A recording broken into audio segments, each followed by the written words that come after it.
IPL কোনোদিন তৈরি হতো না যদি কিনা এই আইসিএল এর ডাউনফল না হতো। মানে আইসিএল এর ফুল ফর্ম হলো ইন্ডিয়ান ক্রিকেট লিগ। এই লিগটা এমন ভাবে তৈরি করা হয়েছিল যেটা সমস্ত ক্রিকেট মার্কেটকেই ধ্বংস করে দিত। কিন্তু কি এমন হলো এই লিগটা পুরোপুরি ভাবে বন্ধ হয়ে গেল এবং 2008 সালের একটা অ্যাটাক, মুম্বাই অ্যাটাক, যার সাথে আইপিএল এর একটা অনেক বড় সম্পর্ক রয়েছে, যার কারণে কিন্তু আমাদের আইপিএল এতটা বুস্ট পেয়েছে। কি এমন সম্পর্ক রয়েছে এই মুম্বাই অ্যাটাকের সাথে আইপিএল এর, যেখানে আইসিএল 2009 সালে 9টা টিমও তৈরি হয়ে গেছিল আইপিএল এর মতো এবং তারা তো ম্যাচও খেলেছিল। আইপিএল এর শুরুর দিকে আইপিএলটা এতটাই বদনাম হয়ে গেছিল যে ভারতের সুপ্রিম কোর্টের বিচারপতি RM লোধি বলেছিল যে আইপিএলটাকে তাড়াতাড়ি পরিষ্কার করুন, না হলে আইপিএল এর প্রতি সবার ভরসা উঠে যাবে এবং আইপিএল কেউ দেখবেই না। এর জন্য তো বিচারপতি বিসিসিআই কে বলে যে এমন দুর্নাম ছড়াচ্ছে এই আইপিএল এর, মানে তখন ম্যাচ ফিক্সিং এবং ফিক্সিং ব্যাটিং এর কারণে এই আইপিএলটা পুরোপুরি ভাবে বদনাম হয়ে পড়েছিল। এর জন্যই তো বিচারপতি বারবার করে বলছিল এই আইপিএলটাকে ক্লিন করুন, তা না হলে কিন্তু আইপিএল এর প্রতি সবার ভরসা উঠে যাবে এবং কেউ এই আইপিএল দেখবে না। এবং 2025 সালে আইপিএল এর নিলামে 13 জন বাংলাদেশি খেলোয়াড়কে নিবন্ধন করা হয় এবং তার মধ্যে 12 জন নিলামে ওঠে, কিন্তু একটা খেলোয়াড়ও বিক্রি হয় না। এর পিছনে আসলে কি কারণ রয়েছে এবং বছরের পর বছর ধরে পাকিস্তানি প্লেয়াররা কেন ব্যান হয়ে রয়েছে আইপিএল এ, মানে তাদেরকে কেন নেওয়া হয় না? তাছাড়া যে আইপিএল এর শুরুর দিকে ব্র্যান্ড ভ্যালু এতটাই কমে গেছিল, এতটাই বদনাম ছিল, সেই আইপিএলটা কিভাবে $12 বিলিয়ন হয়ে যায়, মানে ইন্ডিয়ান কারেন্সিতে বলতে গেলে 1,27,000 কোটি টাকার হয়ে যায়। সেই সমস্ত জিনিসই আলোচনা করা হবে আজকের এই ভিডিওতে। মানে বেসিক্যালি এটা একটা শুধু ভিডিও নয়, এটা একটা ডকুমেন্টারি ভিডিও হবে, যেখানে আলোচনা করা হবে কিভাবে এই আইপিএল তৈরি হয়েছিল এবং কেনই বা পাকিস্তানি বা বাংলাদেশি প্লেয়ারকে এই আইপিএল এ নেওয়া হয় না। সমস্ত কিছুই গভীরভাবে আলোচনা করা হবে আজকের এই ডকুমেন্টারি ভিডিওতে, তাই ভিডিওটা শেষ অবধি দেখতে থাকো।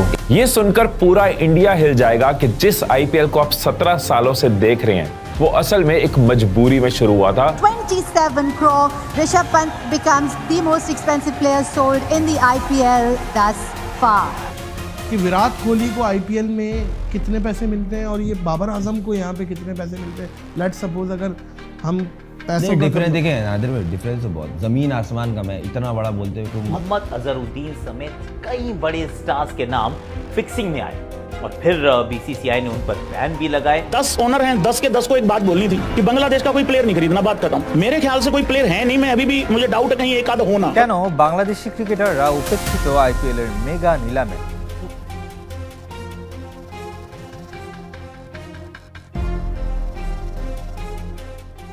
এই ইন্ডিয়া আইপিএল এর আগে যদি কোনো ম্যাচ পপুলারিটি গেইন করছিল সেটা হলো আইসিএল। এই আইসিএল এর দ্বারাই কিন্তু আইপিএল সৃষ্টি হয়েছিল। আইসিএল 2007 সালে তৈরি করা হয়েছিল, যার ফুল ফর্ম হলো ইন্ডিয়ান ক্রিকেট লিগ, যেটা জি এন্টারটেনমেন্ট এন্টারপ্রাইজের মালিক তারা বিসিসিআই এর কাছে গিয়েছিল এমন একটা খেলা তৈরি করার উদ্দেশ্যে যেটা আগে বিদেশের ফুটবল প্রিমিয়ার লিগ বা বাস্কেটবল গেমগুলোতে হচ্ছিল। এতটা পপুলারিটি গেইন করছিল তারা ছোট ছোট ম্যাচের মাধ্যমে। সেই জিনিসটাকে ইন্ডিয়ায় আনতে চলেছিল এই ক্রিকেটের মাধ্যমে। তার জন্য জি কোম্পানির মালিক এই বিসিসিআই এর কাছে যায়, কিন্তু তারা পারমিশন দেয় না। তারপরে এই জি কোম্পানি একটা টুর্নামেন্ট তৈরি করার পরামর্শ নেয়, যার নাম হলো এই আইসিএল, যেটা 2007 সালে শুরু হয়েছিল। এবং এই আইসিএল এর মধ্যে 3টে ফরম্যাটে খেলা হতো। একটা হলো টি20, আর একটা হলো 50 ওভারের, আর একটা হলো 20 ওভারের ওয়ার্ল্ড সিরিজ। মানে এটা ওয়ার্ল্ডের সমস্ত প্লেয়াররাই খেলতে পারবে, যেখানে সমস্ত সিরিজের জন্য আলাদা আলাদা টিমও তৈরি হয়ে গেছিল। যেমন ধরো এই টি20 ইন্ডিয়ান চ্যাম্পিয়নশিপের জন্য 9টা টিমও তৈরি হয়ে গেছিল,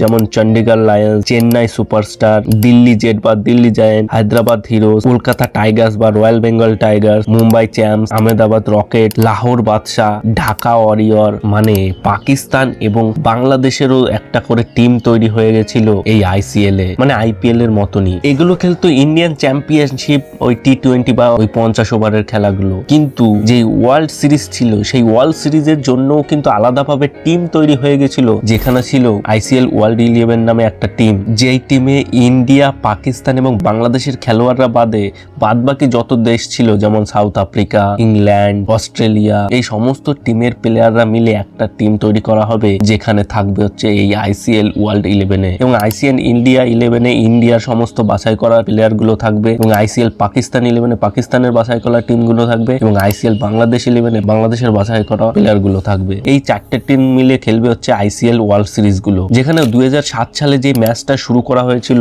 যেখানে কিন্তু প্রথমে কিন্তু আইসিএল টি20 ইন্ডিয়ান চ্যাম্পিয়নশিপ খেলানো হয়েছিল, যেখানে প্রথম বছরে কিন্তু চেন্নাই সুপারস্টাররা চ্যাম্পিয়ন হয়েছিল এবং আইসিএল 50 ওভারে যেটা খেলা ছিল সেটাও চেন্নাই সুপারস্টাররা জিতেছিল এবং আইসিএল 20 গ্র্যান্ড চ্যাম্পিয়নেও হায়দ্রাবাদ হিরোরা জিতেছিল এবং ওয়ার্ল্ড সিরিজে জিতেছিল ইন্ডিয়ান 11। কিন্তু 2008 সালে টি20 ইন্ডিয়ান চ্যাম্পিয়নশিপে কিন্তু পাকিস্তানের লাহোর বাদশাহ জিতেছিল। তারপরে যে একটা ওয়ার্ল্ড সিরিজ এসেছিল টি20 ওয়ার্ল্ড সিরিজ, সেই সিরিজটাই কিন্তু ক্যান্সেল হয়ে গেছিল। এর পিছনে অনেক কারণ রয়েছে। প্রথমত সেখানে অনেক ম্যাচ ফিক্সিং, মানে ওই ব্যাটিং এর জন্য জুয়োর জন্য সেটা প্রচুর পরিমাণে চলছিল ওই জুয়োটা, এবং এই লিগটা বিসিসিআই কন্ট্রোলের বাইরে চলে যাচ্ছিল। আর সব থেকে বড় প্রবলেম হলো 2008 সালের ওই মুম্বাই অ্যাটাক, যেখানে মুম্বাইয়ের সব থেকে বড় বড় প্লেস গুলো, মানে 6টা প্লেসে এরকম অ্যাটাক করা হয়েছিল, যার কারণে 175 জন মারা গিয়েছিল এবং 300রও বেশি ইনজার্ড হয়েছিল। এবং সেই সময় মহারাষ্ট্রের চিফ মিনিস্টার এসে বলেছিল যে তাদের মধ্যে 15 জন পুলিশম্যান এবং 2 জন এনএসজি কমান্ডো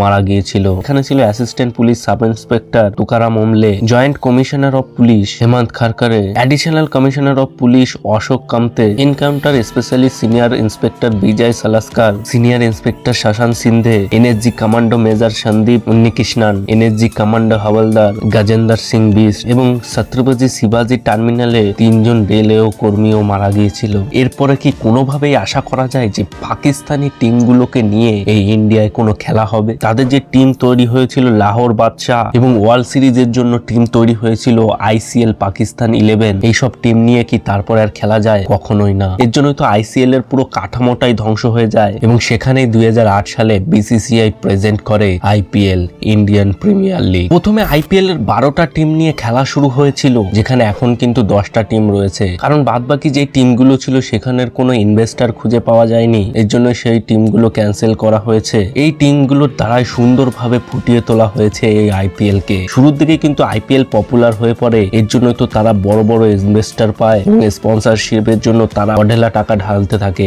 যেমন 2008 থেকে 2012, মানে এই 5 বছরের জন্য ডিএলএফ কোম্পানি তারা প্রত্যেক বছর 40 কোটি টাকা দিয়ে তাদের টাইটেল স্পন্সরশিপ কিনে নেয়। এক বছরে 40 কোটি টাকা, মানে 5 বছরে 4-5-20, মানে 200 কোটি টাকা এই 5 বছরের টাইটেল স্পন্সরশিপ কিনে নেয়। টাইটেল স্পন্সরশিপ মানে আইপিএল হলো একটা টাইটেল, এই টাইটেলের আগে তাদের নামটা থাকবে, যেমন টিএলএফ আইপিএল, তারপরে আসে পেপসি আইপিএল, তারপরে আসে ভিভো আইপিএল, তারপরে আসে ড্রিম ইলেভেন আইপিএল, তারপরে আসে টাটা আইপিএল। আর এই টাটা আইপিএল এ কিন্তু এই অনেক বছর ধরে আইপিএল এর টাইটেল স্পন্সরশিপ রয়েছে এবং তারা তো এখন 500 কোটি টাকা করে বছরে খরচ করছে এই আইপিএল এর জন্য, যেখানে তারা লাস্ট 2024 থেকে 2028, মানে এই 5 বছরের জন্য তারা 2500 কোটি টাকা এই টাইটেল স্পন্সরশিপ কিনে নিয়েছে। আইপিএল যেরকম কিন্তু শুরুর দিকে ভালোই চলছিল, তার মাঝে কিন্তু অনেক খারাপ জিনিসও চলছিল। যেমন প্রথম 2012 সালে একটা ঘটনা সামনে আসে, স্পট ফিক্সিং, মানে কোনো ব্যাটিং এর জন্য কোনো ওভারকেই তারা ফিক্সিং করে রাখতো। কেউ খারাপ বল করতো মোটা অঙ্কের টাকার জন্য। एक नो बॉल के 5 लाख पूरे टूर्नामेंट में भाई साहब, एक या दो से ज्यादा फेंक नहीं पाऊंगा मैं। 5 लाख ठीक है आपके लिए एक नो बॉल के? 10 करोड़ राजीव भाई, 10। মানে তখন বিসিসিআই ডেকেন চার্জের খেলোয়াড় টিপি সুধীন্দ্রের ওপর আজীবন নিষেধাজ্ঞা, মানে পুরো সারা জীবনের জন্য তাদেরকে ব্যান করে দেয় এবং আরো 4 জন খেলোয়াড়কে সাময়িকভাবে নিষেধাজ্ঞা জারি করে। এত পরিমাণে তখন স্পট ফিক্সিং চলছিল। It's been on for a very नहीं है जो हमारे सामने आई है। आप ये कह सकते हैं कि बहुत तरक्की की है बोर्ड ने, मैच फिक्सिंग से स्पॉट फिक्सिंग पर पहुंच गए। এই স্পট ফিক্সিং এর জন্য তারপরে দিল্লি পুলিশ মাঠে নামে তারা অভিযুক্ত খেলোয়াড়দের যেমন অজিত চান্দিল, অঙ্কিত চৌহান এবং এস শ্রীশান্তকে গ্রেফতার করে। তাদের উপর বিসিসিআই আজীবন নিষেধাজ্ঞা আরোপ করেন এবং পুলিশ চেন্নাই সুপার কিংসের টিম প্রিন্সিপাল গুরুনাথ মেয়াপ্পানকে, যিনি তৎকালীন বিসিসিআই প্রেসিডেন্ট এন শ্রীনিবাসের জামাই ছিল, আইপিএল ম্যাচের অবৈধ ব্যাটিং এবং বুক মেকারের কাছে দলের তথ্য সরবরাহের অভিযোগে তাদেরকে গ্রেফতার করা হয়। এর জন্য তো সুপ্রিম কোর্টের বিচারপতি বলেছিল যে আইপিএলটাকে পরিষ্কার করতে, তা না হলে আইপিএল এর প্রতি সবার ভরসা উঠে যাবে। এবং তাছাড়া 2010 সালে বিসিসিআই যে স্ট্র্যাটেজিক টাইম আউট সেটাকেও কিন্তু বাড়িয়ে দিয়েছিল, মানে প্রত্যেক ইনিংসে 7 মিনিট 50 সেকেন্ডের স্ট্র্যাটেজিক টাইম আউট দেওয়া হচ্ছিল। তার জন্য ফ্রাঞ্চাইজি এবং সচিন তেন্ডুলকার এর বিরোধিতা করেন যে বিসিসিআই অর্থ উপার্জনের জন্য এই খেলাটাকে নষ্ট করে দিচ্ছে এত সময় টাইম আউট দিয়ে, মানে এটা একটা বিসিসিআই এর চাল ছিল, যেখানে কিন্তু প্রত্যেক 10 সেকেন্ডের একটা স্লটের অ্যাডের জন্য 5 লাখ টাকা এবং তারও বেশি বিক্রি হয়। এখন আইপিএল এর ম্যাচে 4টে স্ট্র্যাটেজিক টাইম আউট দেওয়া হয়, যেখানে 2.5 মিনিট করে চলে, মানে টোটাল 10 মিনিট চলে। এই 10 মিনিটে যেই অ্যাডগুলো ব্যবহৃত হয় প্রত্যেক 10 সেকেন্ডের জন্য 5 লাখ টাকা এবং তারও বেশি নেওয়া হয়। এখন যেরকম 2.5 মিনিট করে স্ট্র্যাটেজিক টাইম আউট নেওয়া হয়, 2010 সালে কিন্তু এটা 7.5 মিনিট ছিল, 7 মিনিট 50 সেকেন্ড ছিল। এবং ফ্র্যাঞ্চাইজি গুলো এবং সচিন তেন্ডুলকারের আওয়াজ ওঠানোর পরেই এটাকে আবার পরবর্তীতে বন্ধ করা হয়। এখন কিন্তু 2.5 মিনিটই স্ট্র্যাটেজিক টাইম আউট দেওয়া হয়। মানে সেই সময় কিন্তু অনেক ঘোটালা চলছিল। যেমন 2010 সালে কিন্তু ইকোনমিক টাইমস এর একটা নিউজে দেখা যায় যে একটি ইমেল ফাঁস করা হয় প্রাক্তন আইপিএল প্রেসিডেন্ট ললিত মোদি তৎকালীন বিসিসিআই প্রেসিডেন্ট এন শ্রীনিবাসকে তার দল চেন্নাই সুপার কিংস এর জন্য এন্ড্রু ফ্লিনথর্পকে নিলামে কিনতে সাহায্য করেছিলেন। মানে চেন্নাই সুপার কিংস কে কিনতে সাহায্য করেছিলেন তখন বিসিসিআই প্রেসিডেন্ট। শ্রীনিবাসের স্বার্থের সংঘাতের জন্য সমালোচনা করা শুরু হয়, কারণ তিনি বিসিসিআই প্রেসিডেন্ট তৎকালীন এই আইপিএল দলের মালিক ছিলেন। প্রাক্তন বিসিসিআই প্রেসিডেন্ট এ মুথিয়া শ্রীনিবাসের বিরুদ্ধে ভারতের সুপ্রিম কোর্টে মামলা দায়ের করা হয় এবং দাবি করা হয় যে শ্রীনিবাস বিসিসিআই এর নিয়ম উল্লঙ্ঘন করে নিজেকে দল কেনার অনুমতি দিয়েছে। মানে তারা দুজন মিলে দলটা কিনেছিল। এর জন্য এই সুপ্রিম কোর্টের বিচারপতি এ আর লোধি এই সিএসকে কে 2 বছরের জন্য ব্যান করে দিয়েছিল। মানে তখন কিন্তু আইপিএল এ প্রচুর পরিমাণে 2 নম্বরই হচ্ছিল। 2012-13 সালের পরেই এই আইপিএল কিন্তু সুন্দরভাবে খেলা শুরু হয়। মানে যে 2 নম্বর গুলো হতো সেগুলো কিন্তু আর হয় না, সেগুলো এখন বিসিসিআই এর নতুন প্রেসিডেন্ট তারা যখন চলে আসে তারা কিন্তু নিষ্ঠার সাথে খেলাটা শুরু করে এবং তারপর থেকে এই আইপিএল কে কখনোই আটকে রাখা যায়নি। তারা 20,000 কোটি টাকার ব্র্যান্ড ভ্যালু থেকে তারা এখন 1,27,000 কোটি টাকার ব্র্যান্ড ভ্যালুতে পৌঁছে গেছে। এতটাই দম রাখে আইপিএল, যেটা 2025 সালের একটা লিস্ট বেরোয় যেখানে এই ওয়ার্ল্ডের মানে এই পৃথিবীর সব থেকে বড় রিচেস্ট ক্রিকেট বোর্ডের একটা লিস্ট বেরোয়, যেখানে কিন্তু 1 নম্বরে ইন্ডিয়া রয়েছে যার ব্র্যান্ড ভ্যালু হচ্ছে 10.9 বিলিয়ন এবং তার নিচের যে টিমগুলো রয়েছে যেমন ইউএই ইন্টারন্যাশনাল টি20 লিগ বলো বা সাউথ আফ্রিকার বলো বা অস্ট্রেলিয়ার বলো, সমস্ত ব্র্যান্ড ভ্যালু কিন্তু আমাদের এই ইন্ডিয়ার 10%ও না। মানে তাদের মধ্যে এতটাই গ্যাপ রয়েছে যে আকাশ পাতাল, দিন আর রাত্রির মতো পার্থক্য রয়েছে। যেখানে $10 বিলিয়ন ব্র্যান্ড ভ্যালু রয়েছে ইন্ডিয়ার এবং অন্য দেশের সেখানে মিলিয়নে পড়ে রয়েছে, মানে 15 মিলিয়ন, 12 মিলিয়ন, 10 মিলিয়ন, মানে এতটাই নিচে রয়েছে তাদের লিগগুলো। যেখানে বাংলাদেশ আর পাকিস্তানের লিগ রয়েছে যেমন পিএসএল বা বিপিএল, মানে আমাদের আইপিএল এর মতো লিগ। পাকিস্তানে হচ্ছে পিএসএল, পাকিস্তান সুপার লিগ, এবং বাংলাদেশে রয়েছে বাংলাদেশ প্রিমিয়ার লিগ বা বিপিএল। এর ব্র্যান্ড ভ্যালু রয়েছে $5.7 মিলিয়ন আর বাংলাদেশের রয়েছে $4.8 মিলিয়ন আর আমাদের রয়েছে $10 বিলিয়ন। এর জন্যই তো ওয়ার্ল্ডের সমস্ত প্লেয়াররা এই আইপিএল এর আশায় বসে থাকে এবং অনেক সময় দেখা যায় বাংলাদেশিরা বা পাকিস্তানিরা এই আইপিএল এর সাথে তাদের পিএসএল বা বিপিএল এর তুলনা করে। সেটা কখনোই করা যায় না, কারণ এই টাইটেল স্পন্সরশিপ গুলো দেখলেই বোঝা যাবে। যেমন ধরো পিএসএল পাকিস্তান সুপার লিগে টাইটেল স্পন্সর এখনো রয়েছে বা আগেও ছিল এইচবিএল পাকিস্তান। তারা কিন্তু প্রত্যেক বছর 54 কোটি টাকা প্রথমে খরচ করত 2016 থেকে 2018, প্রত্যেক বছর 54 কোটি পাকিস্তানি টাকা। আর আমাদের ইন্ডিয়ায় হলে সেটা 16.68 কোটি টাকা প্রত্যেক বছর খরচ করতো 2016 সালে। এবং সেই হিসাব ধরে যদি আমাদের 2016 সাল হিসাব করো তাহলে কিন্তু সেই সময় 2016 সালে আমাদের ইন্ডিয়ান রুপিসে 100 কোটি টাকা প্রত্যেক বছর শুধু একটা টাইটেল স্পন্সরশিপ খরচ করতো। তারপরে সেটা জাম্প দিয়ে 440 কোটি টাকা হয়ে গেছিল এই ভিভো আইপিএল, 65 কোটি টাকাই রয়ে গেছে। এবং তারপরে তো তাদের ব্র্যান্ড ভ্যালু আস্তে আস্তে কমতে থাকে। 2025 সালে তাদের যেটা 65 ছিল সেটা যা জাম্প দিয়ে সেটা শুধুমাত্র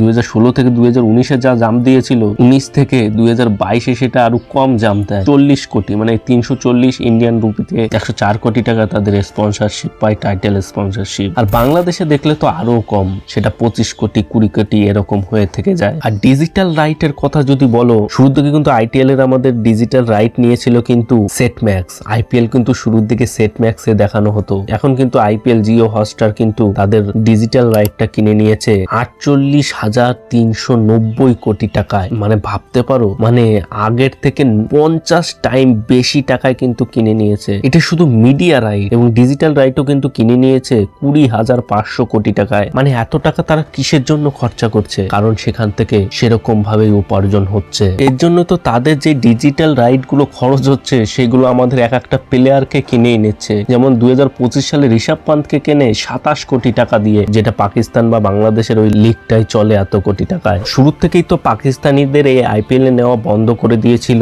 এখন রিসেন্ট টাইমে কিন্তু বাংলাদেশি একটা প্লেয়ার কেউ নেয় না, কারণ একটাই নাকি তারা রিসেন্ট টাইমে যেই হিন্দুদের প্রতি অত্যাচার করছে সের জন্য কিন্তু এই বাংলাদেশি প্লেয়ারদের আর নেওয়া হচ্ছে না, এবং তাদের যে মেন্টালিটিটা রয়েছে সের জন্যই কিন্তু তারা নিজেদের পায়ে নিজেরাই কুড়োল মারছে। যেমন একটা উদাহরণ হলো, তারা একটা ওডিআই ম্যাচ জিতেছিল এবং এরপরেই সেই বাংলাদেশি এক কোম্পানি মানে চুল কাটার একটা মেশিন বের করেছিল যার নাম দিয়েছিল মুস্তাফিজ কাটার, এবং ওই কাটারটার অ্যাডও করেছিল কিন্তু মুস্তাফির রহমান ওই বাংলাদেশের প্লেয়ার, এবং সেটাকে ফ্রন্ট পেজে তার পোস্টারটা কি বানিয়েছিল যেখানে আমাদের ইন্ডিয়ান সমস্ত প্লেয়ারের এক পাশের চুল কেটে দিয়েছিল, মানে এমন ভাবে তাদেরকে অপমান করা হয়েছিল। এর জন্যই তো তাদেরকে লাথি মেরে তাড়িয়ে দেওয়া হয়েছে এই ইন্ডিয়ান ক্রিকেট লিগ থেকে। এই আইপিএল এর কারণে ইন্ডিয়ান ক্রিকেট সিস্টেম বা বিসিসিআই এতটাই মজবুত হয়ে উঠেছে যে তারা যা চায় তাই করতে পারে। যেমন কিছুদিন আগে পাকিস্তানি চ্যানেলে একটা হরভজন সিং ইন্টারভিউ দিচ্ছিল, তখন পাকিস্তানি খেলোয়াড়রা সেখান থেকে বলছিল যে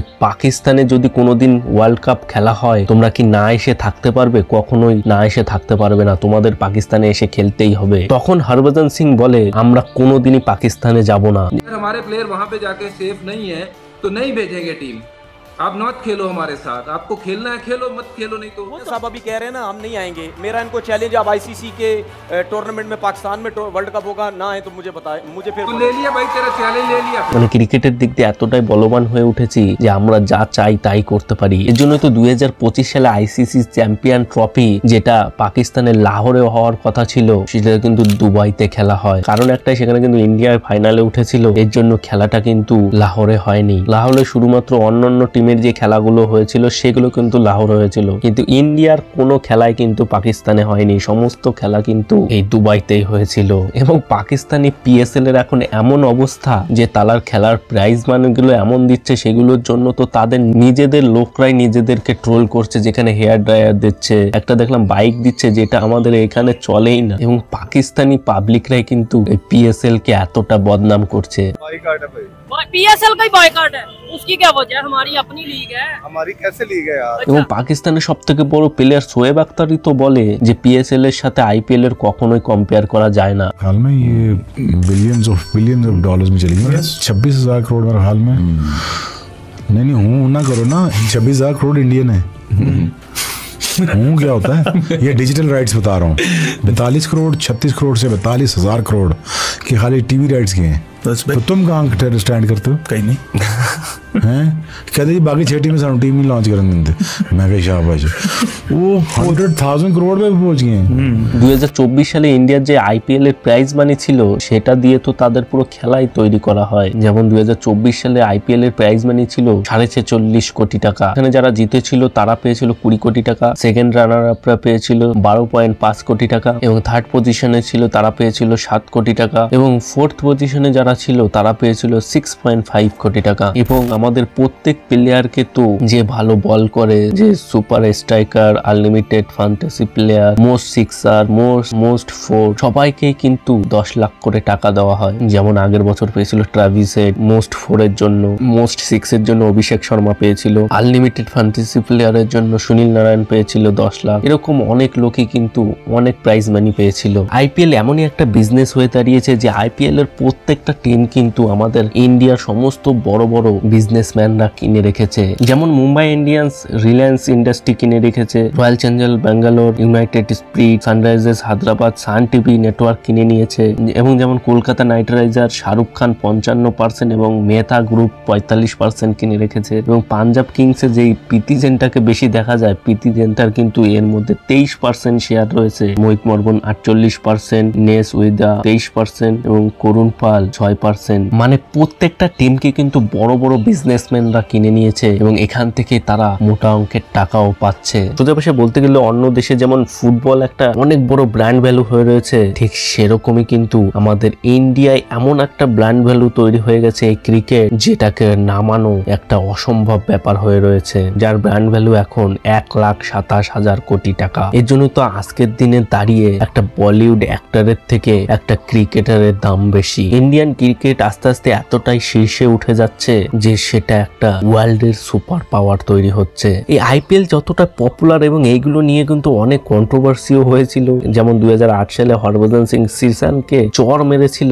এর জন্য কিন্তু হরভজন সিংকে বাকি মরশুমের জন্য বাতিল করে দেওয়া হয়েছিল এবং 5টা ওডিআই ম্যাচের জন্য কিন্তু তাকে ব্যান করে দেওয়া হয়েছিল। এবং 2012 সালে কলকাতা নাইট রাইডার্সের মালিক শাহরুখ খান ওয়াংখারে স্টেডিয়াম নিরাপত্তা রক্ষীর সঙ্গে বাক বিতর্কে জড়ান এবং অভিযোগ ছিল তিনি নাকি মদ্যপ অবস্থায় স্টেডিয়ামে প্রবেশ করেছিলেন এবং নিরাপত্তা রক্ষীর সঙ্গে দুর্ব্যবহার করেছিলেন। এর জন্য তো মুম্বাই ক্রিকেট অ্যাসোসিয়েশন তাকে 5 বছরের জন্য ওয়াংখারে স্টেডিয়ামে প্রবেশ নিষিদ্ধ জারি করেছিল। এরকম আরো অনেক কন্ট্রোভার্সি রয়েছে যেগুলো কিন্তু আইপিএল কে অনেকটাই কলঙ্কিত করেছিল। তো ব্যাস বন্ধুরা, আজকে এই পর্যন্ত। এই আইপিএল এর রাইজ নিয়ে তোমাদের কি মতামত রয়েছে কমেন্ট বক্সে অবশ্যই জানাও, এবং এই আইপিএল ডকুমেন্টারি ভিডিওটা তোমাদের কেমন লাগলো যদিও একটু ভালো লেগে থাকে তাহলে একটা লাইক করে দিও, চ্যানেলে নতুন হলে সাবস্ক্রাইব করে নোটিফিকেশন অল করে দিও যাতে ভিডিও আপলোড করলে সবার আগে পৌঁছে যায় তোমাদের কাছে। দেখা হচ্ছে পরের এক নতুন ভিডিওতে।